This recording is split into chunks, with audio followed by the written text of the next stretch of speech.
Vishnu ശാലിനിയുടെ latest എപ്പിസോഡിൻ്റെ റിവ്യൂയിലേക്ക് എല്ലാവർക്കും സ്വാഗതം. അങ്ങനെ എല്ലാവരും കാത്തിരുന്നത് പോലെ വിഷ്ണു ശാലിനിയും തമ്മിൽ കണ്ടുമുട്ടുന്ന ആ ഒരു എപ്പിസോഡാണ് കേട്ടോ വന്നിരിക്കുന്നത്. എപ്പിസോഡ് തുടങ്ങുമ്പോൾ തന്നെ കാണിക്കുന്നത് സംഘാടകരും സരോജൊക്കെ ചേർന്ന് ശാലിനിയെ അകത്തേക്ക് കൊണ്ടുപോകുകയാണ്. അങ്ങനെ അവിടെ സമൂഹത്തിനായിത്തിരിക്കുന്ന ഓരോ വധൂവരന്മാരെ ശാലിനിക്ക് പരിചയപ്പെടുത്തി കൊടുക്കുകയുണ്ടോ. ഈ സമയത്ത് തന്നെ വിഷ്ണു ജീപ്പിൽ അവിടെ എത്തുവാണ്. അങ്ങനെ വിഷ്ണുവിനെ കാണുന്നതും ആ സംഘടന ചോദിക്കണേ, വിഷ്ണുവിനെ എത്തിയോ? അല്ല ബ്രാഹ്മ മാഡം ഇതുവരെ എത്തിയില്ലല്ലോ. അന്നേരം വിഷ്ണു നോക്കണേ, അമ്മ എത്തിയില്ലെന്നോ? എത്തേണ്ട സമയമായല്ലോ, ചിലപ്പോൾ ബ്ലോക്കിലോ മറ്റോ പറ്റി കാണും. എന്താണെങ്കിലും ചടങ്ങുകൾ കൃത്യസമയത്ത് തന്നെ നടക്കട്ടെ, ഞാൻ താലിമാലയും സാധനങ്ങളൊക്കെ കൊണ്ടുവന്നിട്ടുണ്ട്. അങ്ങനെ പറഞ്ഞ് ആ താലിമാലയും സാധനങ്ങളും ഒക്കെ വിഷ്ണു അയാൾക്ക് എടുത്തു കൊടുക്കുവാണ്. ഈ സമയത്തായിരിക്കട്ടെ വിഷ്ണു കളക്ടറിൻ്റെ കാർ അവിടെ പുറത്ത് കിടക്കുന്നത് കാണുന്നത്. അത് ശരി, അപ്പോൾ കളക്ടർ മാഡം വന്നിട്ടുണ്ടല്ലേ.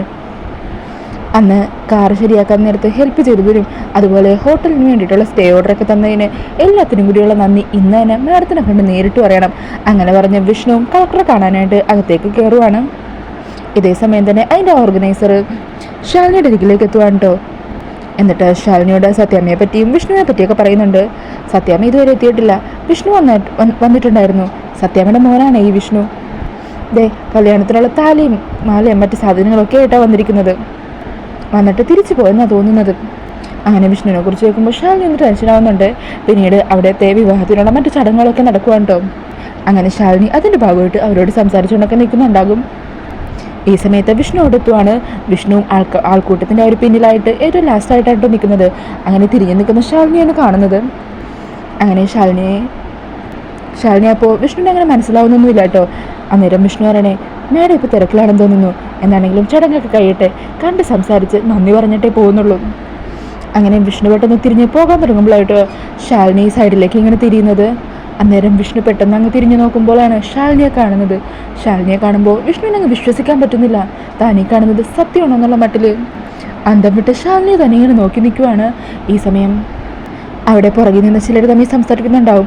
അവർ പറയുക, അതാ ജില്ലാ കളക്ടർ, നല്ല സ്നേഹമുള്ള കൊച്ച, ഇവിടുത്തെ പാവപ്പെട്ട ആൾക്കാർക്ക് വേണ്ടി എന്തൊക്കെ നല്ല കാര്യങ്ങൾ ചെയ്യുന്നത്.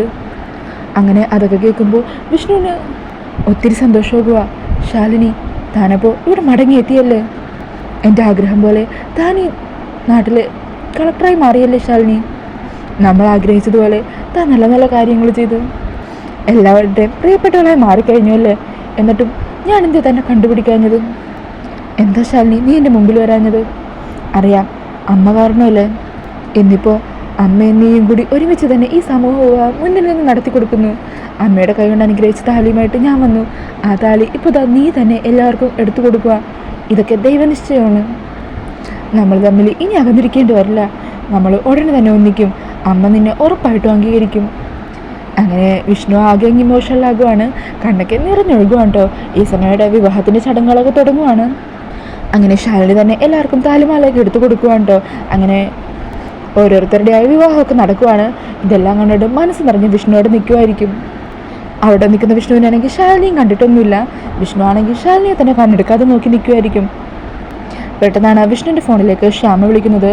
ശ്യാമ അങ്ങനെ സത്യാമ്മ ഹോസ്പിറ്റലാണെന്നുള്ള വിവരവും സംഭവിച്ച കാര്യങ്ങളും എല്ലാം വിഷ്ണുവിനോട് പറയുവാണ് കേട്ടോ. വിഷ്ണുവിനോട് ഉടനെ തന്നെ ഹോസ്പിറ്റലിലേക്ക് എത്താനായിട്ടും ശ്യാമ പറയുന്നുണ്ട്.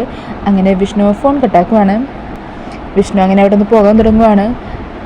ഓരോ സ്റ്റെപ്പ് നോക്കുമ്പോഴും വീണ്ടും തിരിഞ്ഞ് ശാലിനി ഇങ്ങനെ നോക്കുക. അങ്ങനെ ശാലിനിയെ നോക്കി പോകുന്ന വിഷ്ണുവിനെ കാണിച്ചുകൊണ്ട് ഇന്നത്തെ എപ്പിസോഡ് തീരുവാണ്.